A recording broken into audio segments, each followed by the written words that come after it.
How are you, my internet family, and welcome back for another Ask Melanie video.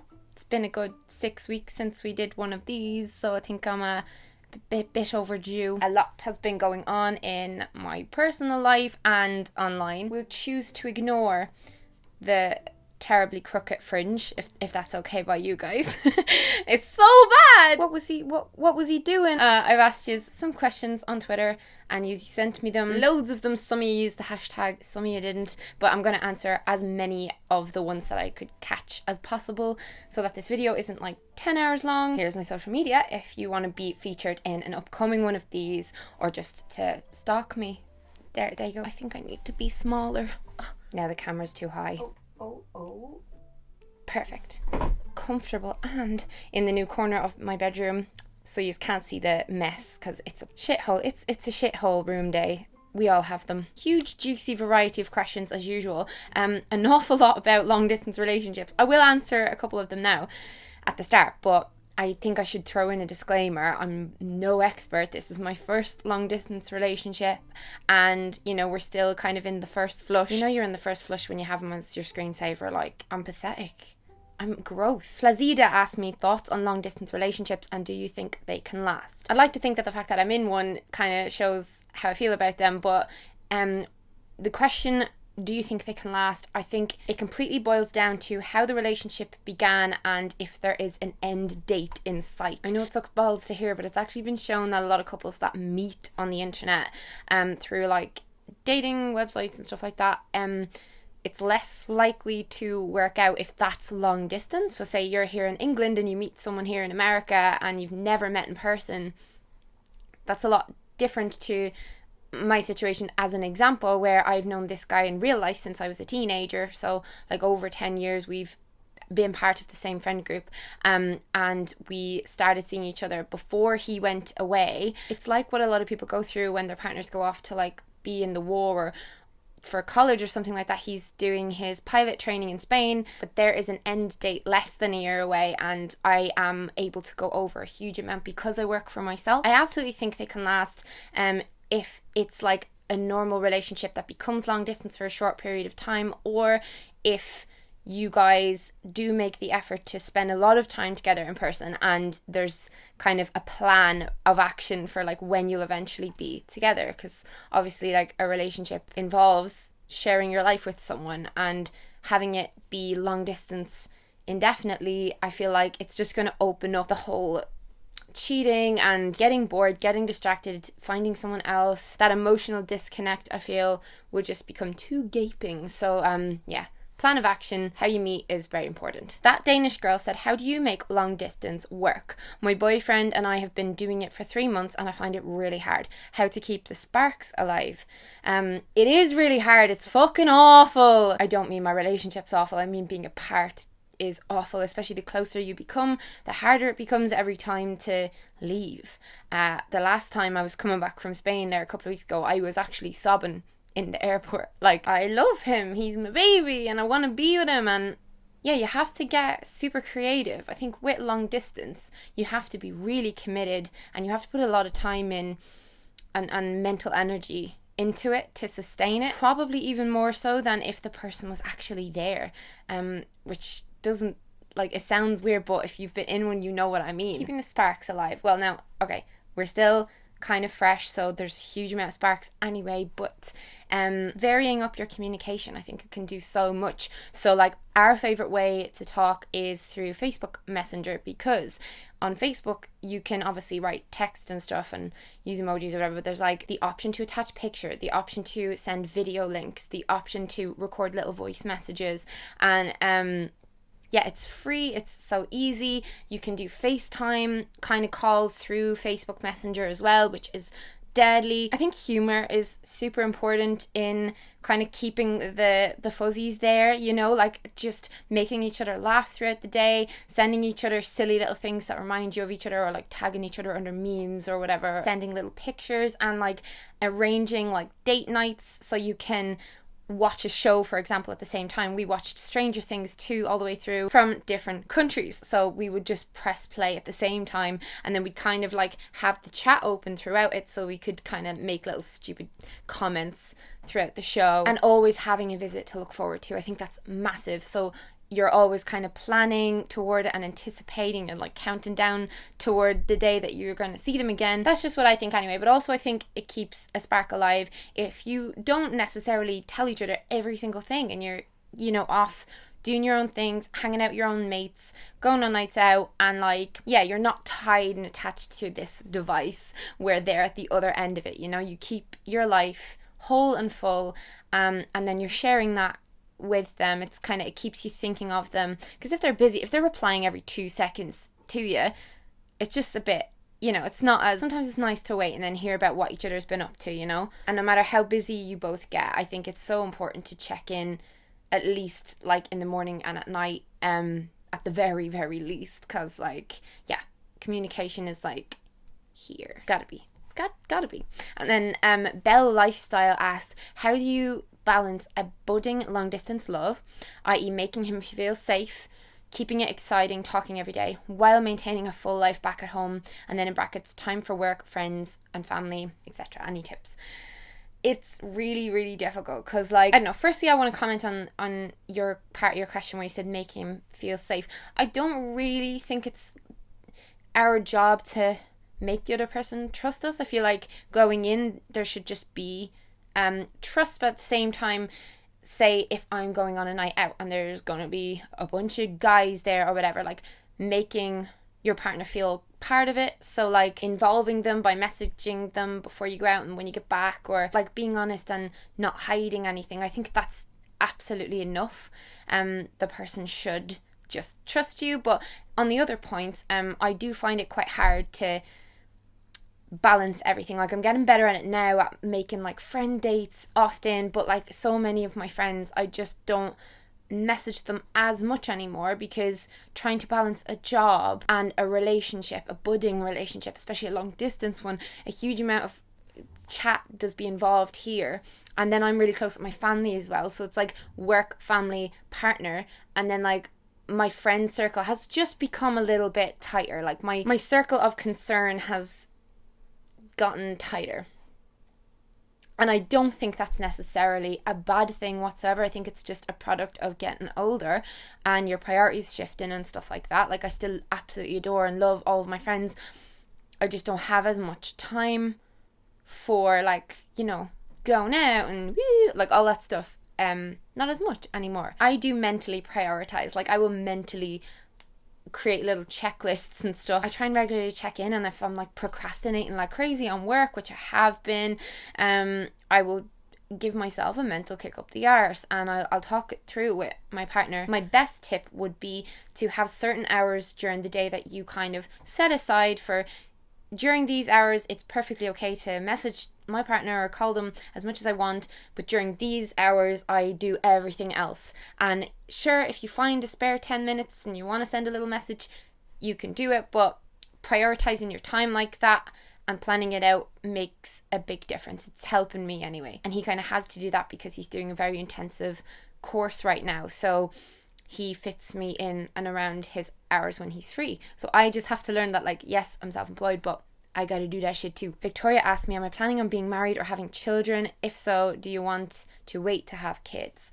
I intended on beginning a family regardless of whether I was with a man or a woman or alone, age in and around 33. I'm 28, I'm not a bloody spring chicken, and I absolutely want a family.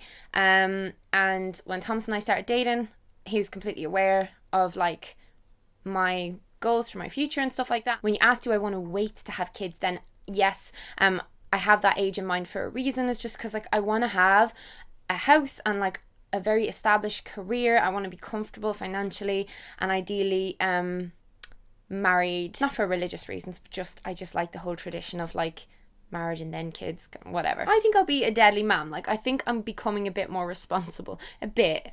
Actually, like, I'm still a big human baby child, but so many relationship questions. Amelia asked, how did you and your current boyfriend decide to make it official? And what did you message or say to each other when deciding this? It was so weird. Like, we definitely both treated each other kind of like we were official from, like, the start. Like, after we first kissed each other. It was kind of, nothing's really changed since then. But obviously it got to a point where I think the two of us were really unsure about what each other wanted. And I don't know, I didn't think that he would want a long distance relationship. I didn't think I would want a long distance relationship either. I didn't know if we were right for each other. I really wanted to wait and feel it out. I fell in love with him before we were official. And I think he said like he knew before we made it official as well. So I was over with him in Spain, and we both kind of didn't know if like I'd be coming back there or if we were just gonna like stop talking. I think the emotions were high. I found out he had a few days off then at a future date, and I suggested that I would come back because I don't think he wanted to like pressure me or ask me to go out of my way to do that, whatever. I suggested it and he was delighted. And then when I got back, we were just texting each other, and I said something like, I only want to be with you, as part of a longer message, and he responded to that part saying, have we just entered into a full-on relationship? And I was like, yeah, I think so, whatever. And then it was just like, yeah, we're boyfriend and girlfriend. That was really scary, man. Like, I hadn't done the whole official thing since I was 19. Like, I have dated people, you guys know I've dated people, but I never really considered it very serious because it was like open relationships and things like that. And yeah, this one is for keeps. Like, oh. Caroline said, what would you do if you were dating a guy for a month and it's basically a relationship, but he doesn't want to call it a relationship yet? I'm really in love with him, but scared it may never become official. With Thomas, it was months in before deciding that it was like a relationship or whatever. What I would do is avoid piling on the investment into him before he has invested back in you. Keep your options open.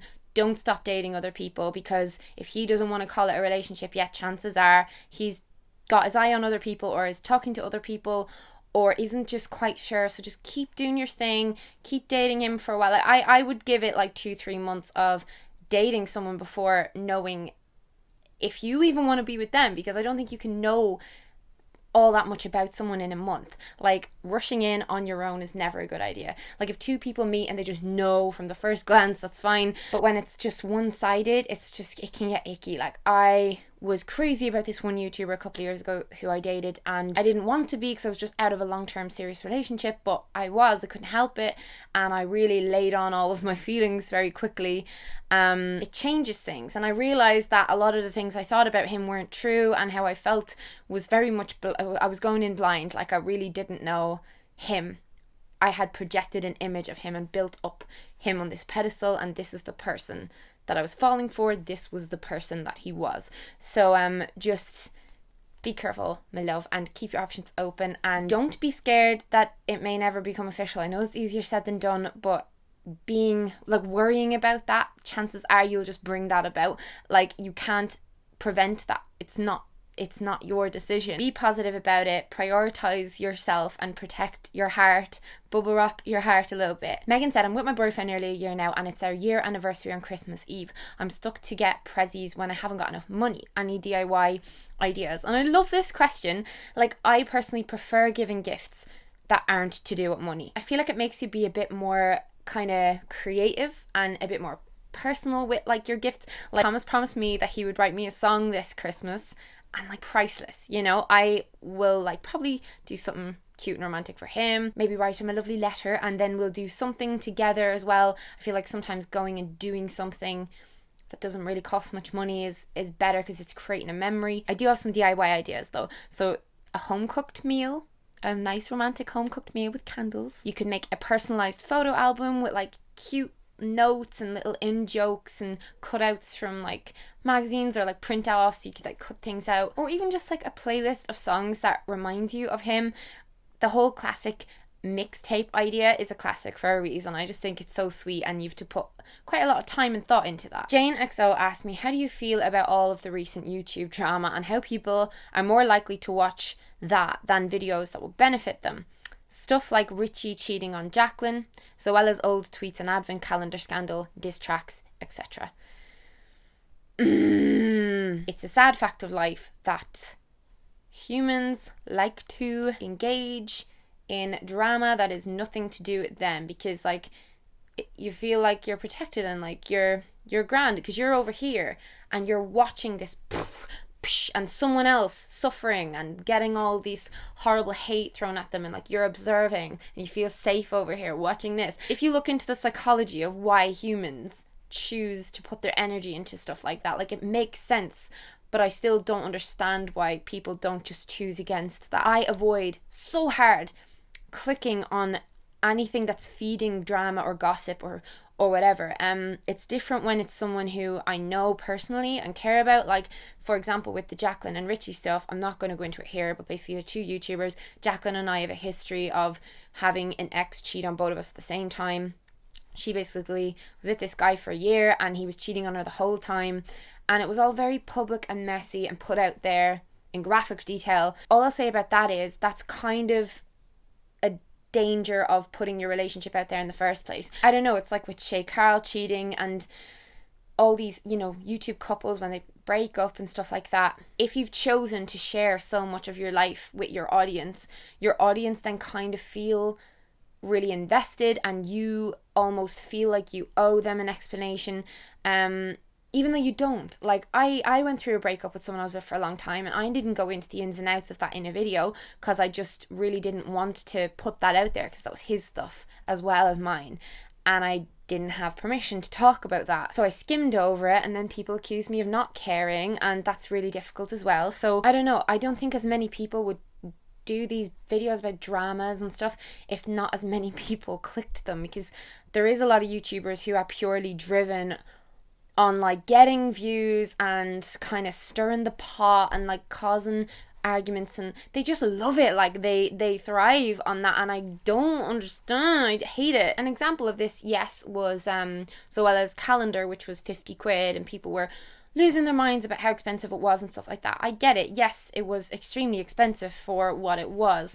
In response to all of the videos people made, some of them were borderline bullying, some of them were just people genuinely expressing their upset with this. Others just love to use big YouTubers' names in their titles to get a bunch of views and just be little bitches. But anyway, Zoe responded and said about how she had no involvement in the setting of the price, and I absolutely believe her, because with my book, I thought it was too expensive when it came out. I didn't want it to be €16 or whatever it is when it was first released, and I was quite upset about that, but my publishers decided that. It was nothing to do with me, and if you enter into a contract and you don't have a clause in there or whatever it's called where you get to decide the price, like I'm sure maybe her team fought for that, but it was just declined, and she trusted in Boots or whoever made the price. I don't know, but whatever happened there, I feel like that's a situation where it should literally just be people give their negative reviews about the price, then Boots changes the price, and that's done. But now, like, as a result of that, people have just been trying to kick her when she's down. There's old tweets resurfacing where she used to use quite like inflammatory language and things like that. And I have to agree with everyone who came to her defense, like Dodie and like just everyone else. All of us back then, like years and years ago, were really problematic with our language as a result of the likes of Twitter and Tumblr, and just younger generations being an awful lot more socially aware, and I don't know, language has just changed. We are of an age where when we were young teenagers, the internet was not a thing, and it was very, very normal to use awful slurs back then, use words like slut, to use words like tranny. There was so many words that were a part of everyday vocabulary for everybody, and no one who is a lot younger than us can comment on that because they weren't there. That's just the way it was, and none of us use that language anymore. I try really hard with like misgendering people, and I'm really trying to get my head around all that stuff. A lot of us are. A lot of YouTubers who are like in the late 20s, early 30s age bracket. We just grew up in a different world, and we may have said stupid things years ago. I know I definitely did. And all my friends and stuff knew that I was bisexual, for example, but I've definitely used words when I was younger that are just used now to incite hate. And no, I was not right to use those words. However, I think recognizing that it was wrong, apologizing, and making it very clear that you don't hold those views anymore is enough. And yet, yeah, like, so with drama like that, people just love to jump on someone when there's a lot of people who aren't on their side, and it fucks me off. I don't like it. I don't engage much with that kind of thing. You know, all the diss tracks and so I just don't watch any of those YouTubers where it's just like this dramatic clickbait and it's like, just go. You're killing my lovely internet, my lovely warm cozy subscription box. I don't like it. Nikki said, with the recent restriction on Twitter on a bisexual, the word bisexual, do you feel like things like bi erasure are getting worse or not really? I don't think bi erasure is getting worse, but what I will say is I think the corporate world is having an impact on things like for example, if I use the word bisexual or sexuality or anything like that in a YouTube video, it's instantly demonetized. I've made no money from like sexuality based videos that I've made over the past like year, and I still make them knowing I'll make absolutely nothing off of the ad revenue. YouTube and Twitter and stuff are almost classing the word bisexual as a dirty word, as if the word straight, imagine the word straight was considered a dirty word. It doesn't feel very nice. It's not helping, but no, I think in general people are an awful lot more aware and accepting. Vixie said, do you also find it attractive and a turn on when someone can dance? I need to know I'm not weird. Absolutely. My boyfriend won an award for dancing. The boy can dance, and it's fucking sexy, I tells you. I don't know, when people can move well, it just gives you a hint of how they are in the sack. Suzanne said, I love the body positive movement. As someone who has gained about 25 pounds in 6 months and prefers my body slimmer, is it okay for me to want to lose weight? Or am I somehow destroying the movement? And this question made me so, like, not sad, like maybe a little bit mad. This girl feels as shamed for wanting to lose weight as she does for having gained it. I'm reading this off of a body positive website. The whole point of the movement is to encourage people to adopt more forgiving and affirming attitudes towards their bodies with the goal of overall health and well-being. It's about accepting your body as it is in any given moment and feeling comfortable in your skin. A person can absolutely be body positive and accepting of their body in its current state whilst still wanting to reach a healthier state or a different physical look. If a slim girl decides, hey, I want to be bigger and I want to be curvy and I'm gonna own it, everyone will cheer that girl on.